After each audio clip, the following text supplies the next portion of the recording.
Hi, since it's being a lunar eclipse, I'm gonna teach you how to put man on the moon. No, moon on the man, like this actually.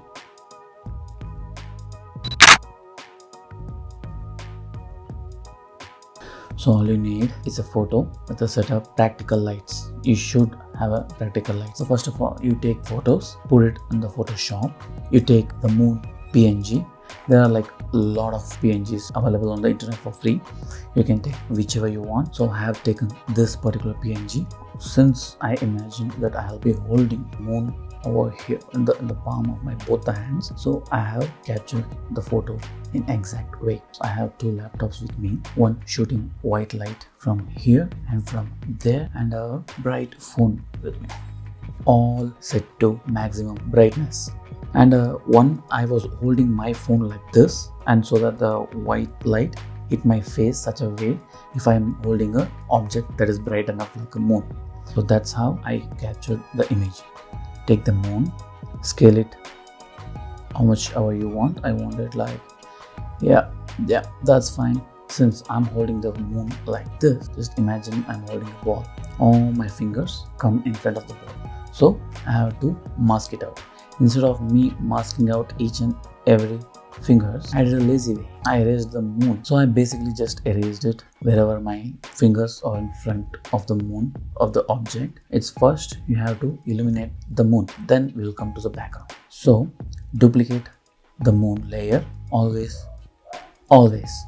duplicate the layer just to be in the safer side. Convert that into the smart object. Go to filter, blur, Gaussian blur, radius 5, so that the border of the moon is soft, just to illuminate it. Radius 5.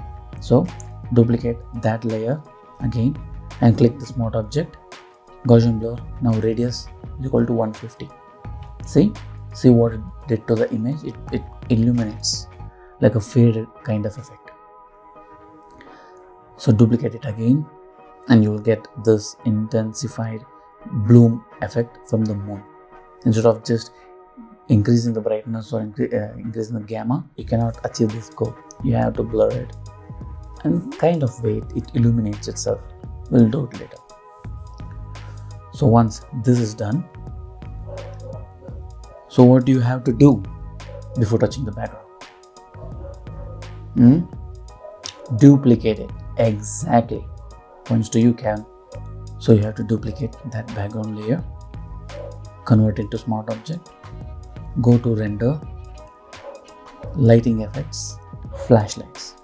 Usually I don't know if you guys have this issue.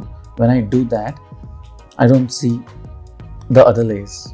Particularly in this image, I can see only the moon over here. So what I did is press Alt. There's mosquitoes here. You'll see a reset option. Hit it and then go to Preference, General, and Quit, and save the project before you do that. So if you do all that and come back and do this, now we have it. See, now when I check the flashlight, it affects all the image.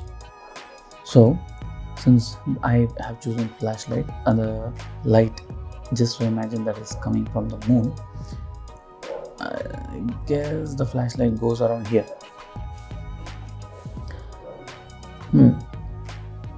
Alright, the scale is fine for me and the intensity is also fine for me. Okay, gotcha. This is perfect. Now go to brightness.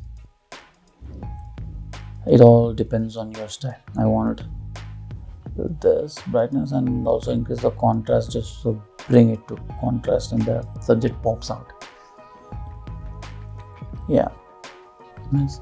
And the highlights part, if just imagine if you are holding a bright ball, the border part illuminates, right? So for that, create a curve, increase the highlights all the way up. Don't worry, we're just gonna invert it again. Control I to invert the mask.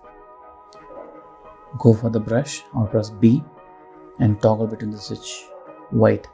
If you press X, you can toggle between X, black and white, and black and white.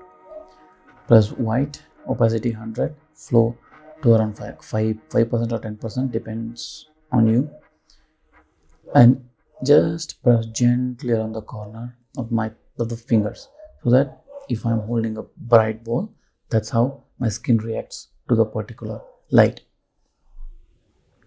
Save it as a JPEG, open the Lightroom, do some adjustments here.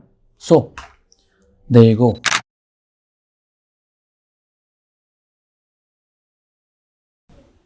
Right then,